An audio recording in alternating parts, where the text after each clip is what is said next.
നമുക്ക് ചോല ഭട്ടൂര ഒന്ന് വീട്ടിലുണ്ടാക്കി നോക്കിയാലോ? വെജുകാർക്കും നോൺ വെജുകാർക്കും മുതിർന്നവർക്കും ചെറിയ കുട്ടികൾക്കും ഒക്കെ ഒരുപോലെ പ്രിയപ്പെട്ടതല്ലേ ഇത്. നമുക്കൊന്ന് വീട്ടിലുണ്ടാക്കി നോക്കാം.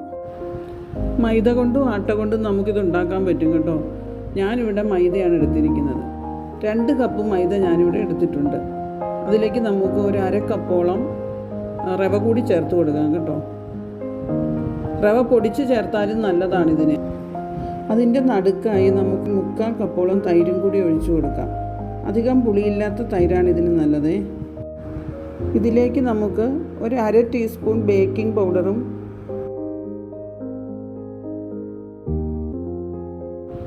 നമുക്കൊരു 1/4 ടീസ്പൂൺ ബേക്കിംഗ് സോഡ കൂടി ഇതിൻ്റെ ഒപ്പം ചേർത്ത് കൊടുക്കാം.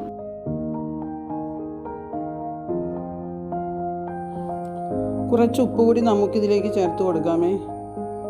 എല്ലാം കൂടി ഒന്ന് മിക്സ് ചെയ്തിട്ട് നമുക്ക് നന്നായി ഒന്ന് കുഴച്ചെടുക്കാം.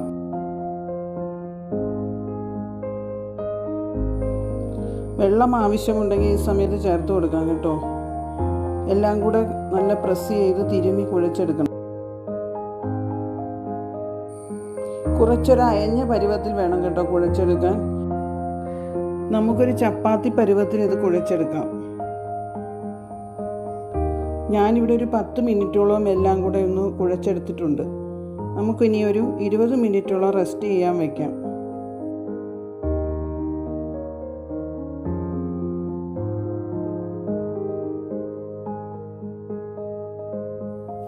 നമുക്ക് മാവിൻ്റെ മുകളിലായി കുറച്ച് എണ്ണ കൂടി തടവി കൊടുക്കാം. ഇനി നമുക്ക് കടല വേവിക്കാൻ വയ്ക്കാമേ. 8 മണിക്കൂർ കുതിർത്ത വെളുത്ത കടലയാട്ടോ ഇവിടെ എടുക്കേണ്ടത്. അതിലേക്ക് നമുക്ക് ഒരു 1.5 കപ്പ് വെള്ളം ഒഴിച്ചു കൊടുക്കാം. ഞാൻ 1/4 കപ്പ് കടല ഇവിടെ എടുത്തിട്ടുണ്ട്. ഇനി 3/4 കപ്പ് കട്ടൻ ചായയും കൂടെ അതിലേക്ക് ഒഴിച്ചു കൊടുക്കാമേ. 1/2 സ്പൂൺ തേയിലയിട്ട് തിളപ്പിച്ച വെള്ളമാണ് ഞാനിവിടെ എടുത്തിരിക്കുന്നത്. നിറവും രുചിയും ഒക്കെ കൂടാൻ ഇത് നല്ലതാണ് കേട്ടോ. ഇനി അതിലേക്ക് നമുക്കൊരു വഴനയിലയും കറുത്ത ഏലക്കയും കൂടി ഇട്ട് കൊടുക്കാമേ. അത് നിർബന്ധമൊന്നുമില്ല കേട്ടോ. അതിലേക്ക് നമുക്ക് 2 ഗ്രാമ്പുവും കൂടി ഇട്ട് കൊടുക്കാം. ചെറിയ ഏലക്കയും കൂടെ 2 ഇട്ട് കൊടുക്കാമേ. ഒരു കഷ്ണം കറുവപ്പട്ട ഒടിച്ചതും കൂടെ അതിലേക്ക് ഇട്ട് കൊടുക്കാം. ആവശ്യത്തിന് ഉപ്പും 1/2 സ്പൂൺ മഞ്ഞൾപ്പൊടിയും കൂടെ ചേർത്ത് കൊടുക്കാമേ. എല്ലാം കൂടെ നമുക്കൊന്ന് ഇളക്കി യോജിപ്പിക്കാം. നമുക്കിനി ഇതൊരു 3 വിസിൽ വരുന്നിടം വരെ അടച്ചു വെച്ച് വേവിക്കാമേ.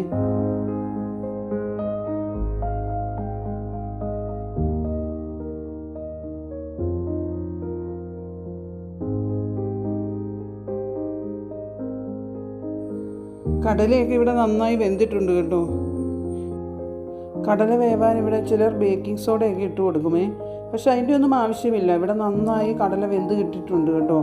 നമുക്കിത് നന്നായി ഒന്ന് ഇളക്കി കുറച്ചൊന്ന് ഉടച്ചു കൊടുക്കാമേ. ഗ്രേവി നല്ല തിക്കായിട്ട് കിട്ടും കേട്ടോ. അപ്പോൾ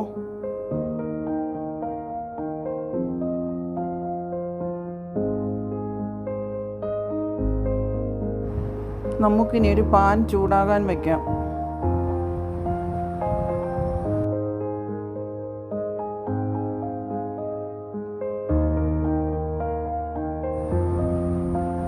അതിലേക്ക് ആവശ്യത്തിന് ഓയിൽ ഒഴിച്ചു കൊടുക്കാം. ഞാനിവിടെ 3 സ്പൂൺ സൺഫ്ലവർ ഓയിൽ ഒഴിച്ചു കൊടുത്തിട്ടുണ്ട്. ഈ സമയം തീ മീഡിയത്തിൽ വച്ചു കൊടുക്കണേ. ജീരകം ഒന്ന് മൂക്കാൻ തുടങ്ങുമ്പോൾ നമുക്ക് സവാള ഇട്ട് കൊടുക്കാം. ഇവിടെ മീഡിയം സൈസ് 2 സവാളയാണ് ചോപ്പ് ചെയ്ത് ഇട്ട് കൊടുത്തിരിക്കുന്നത്. എല്ലാം കൂടെ നന്നായി ഒന്ന് വഴറ്റി കൊടുക്കാമേ. അത്യാവശ്യം ബ്രൗൺ നിറമാകുന്നിടം വരെ വഴറ്റി കൊടുക്കണം.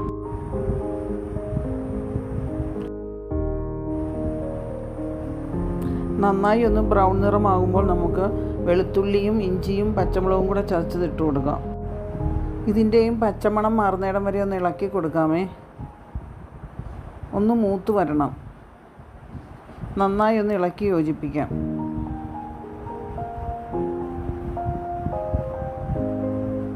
ഇനി നമുക്ക് ബാക്കി മസാലകൾ ചേർത്ത് കൊടുക്കാം.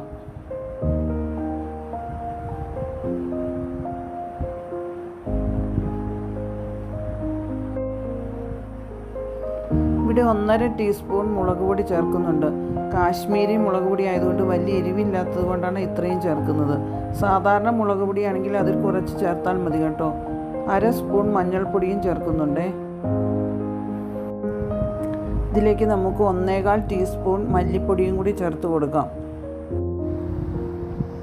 എല്ലാം കൂടെ നന്നായി ഇളക്കി പച്ചമണം മാറുന്നിടം വരെ നമുക്കൊന്ന് ഇളക്കി കൊടുക്കാം.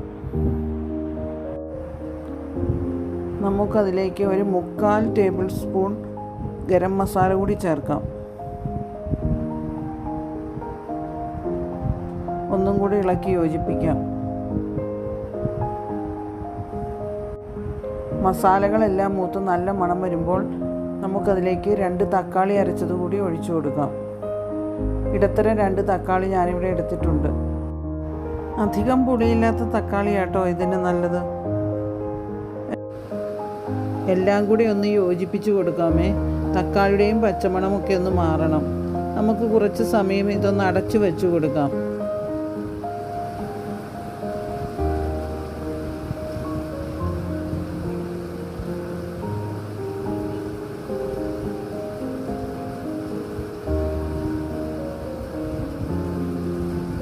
ഒരു 4-5 മിനിറ്റ് അങ്ങനെ ഇരുന്ന് കഴിയുമ്പോൾ എല്ലാം ഒന്ന് വെന്ത് എണ്ണ തെളിയുന്ന പരുവമാകും. നന്നായി ഒന്ന് ഇളക്കി കൊടുക്കാം.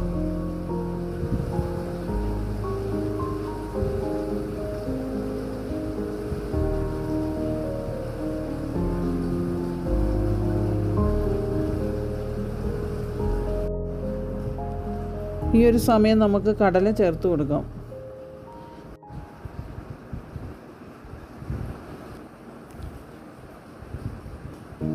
എല്ലാം കൂടി ഒന്ന് ഇളക്കി യോജിപ്പിക്കാം. മസാലകളും കടലയും ഒക്കെ നന്നായി യോജിച്ച് വരണം.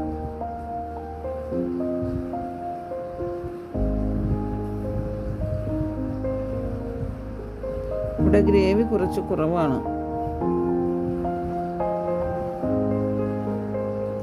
നമുക്ക് കുറച്ച് വെള്ളം കൂടി ഇതിലേക്ക് ചേർത്ത് കൊടുക്കാം. ഇവിടെ ഏകദേശം 1 കപ്പ് വെള്ളം ഞാൻ ചേർത്തിട്ടുണ്ട്.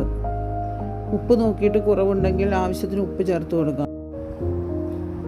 എല്ലാം കൂടെ നന്നായി ഒന്ന് ഇളക്കി കൊടുക്കാം. എല്ലാം നന്നായി ഒന്ന് തിള വരണം. ഈ സമയം നമുക്കൊരു 3/4 ടീസ്പൂൺ ചോല മസാല ഇട്ട് കൊടുക്കാം. എല്ലാം കൂടെ നന്നായി നമുക്കൊന്ന് ഇളക്കി കൊടുക്കാം.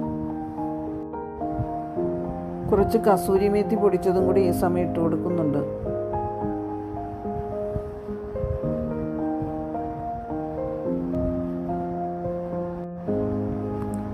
ഒരു പിടി മല്ലിയില കൂടി ഈ സമയം ചേർത്ത് കൊടുക്കാം. എല്ലാം കൂടി നന്നായി ഒന്ന് ഇളക്കാം. 1/2 സ്പൂൺ പഞ്ചസാരയും കൂടി ഈ സമയം ചേർക്കുന്നുണ്ട്. എല്ലാ സ്വാദും ഒന്ന് ബാലൻസ് ആകും. നമുക്ക് മൂടി വെച്ചൊന്ന് അടച്ചു കൊടുക്കാം. നന്നായി തിള വന്നു കഴിയുമ്പോൾ നമുക്കതിലേക്ക് 2 പിഞ്ച് ജീരകപ്പൊടിയും കുറച്ച് ഗരം മസാലയും കൂടെ ചേർത്ത് കൊടുക്കാം. അതിലേക്ക് കുറച്ച് മല്ലിയില കൂടി ഞാൻ ചേർക്കുന്നുണ്ട്.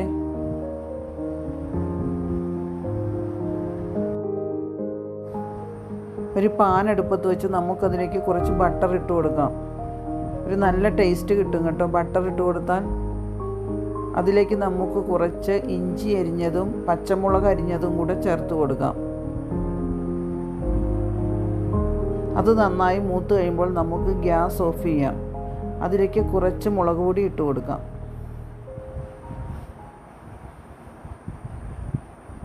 മുളക് പൊടി അത്യാവശ്യം ഒന്ന് മൂത്ത് കഴിയുമ്പോൾ നമുക്ക് കറിയിലേക്ക് ഒഴിച്ചു കൊടുക്കാം.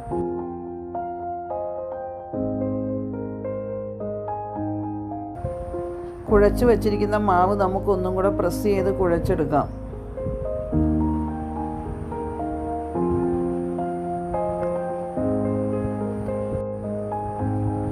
അതിനുശേഷം നമുക്കത് പരത്തിയെടുക്കാമേ. നീളത്തിലോ വട്ടത്തിലോ നമുക്ക് എന്താ ഇഷ്ടം എന്ന് വെച്ചാൽ ആ ഷേപ്പിനനുസരിച്ച് നമുക്കത് പരത്തിയെടുക്കാം. ഇവിടെ ഞാൻ നീളത്തിലാണ് പരത്തിയെടുത്തിരിക്കുന്നത്. നമുക്കിത് ഓയിൽ തൂത്തോ പൊടി തൂത്തോ പരത്തിയെടുക്കാം.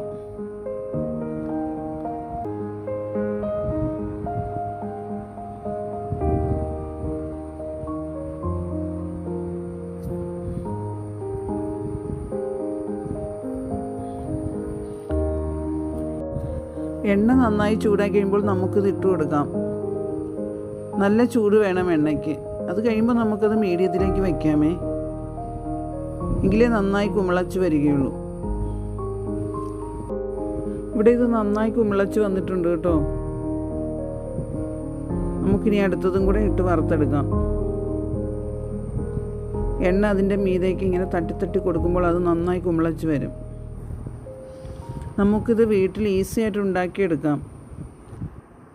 എല്ലാവരും ട്രൈ ചെയ്ത് നോക്കണം കേട്ടോ ഇതുണ്ടാക്കാൻ. നല്ല സോഫ്റ്റും ഫ്ലഫി ആയിട്ട് നമുക്കിവിടെ ഭട്ടൂര കിട്ടിയിട്ടുണ്ട്. എല്ലാവർക്കും ഇഷ്ടപ്പെട്ടെങ്കിൽ ലൈക്കും ഷെയറും സബ്സ്ക്രൈബും ചെയ്യാൻ മറക്കരുത്.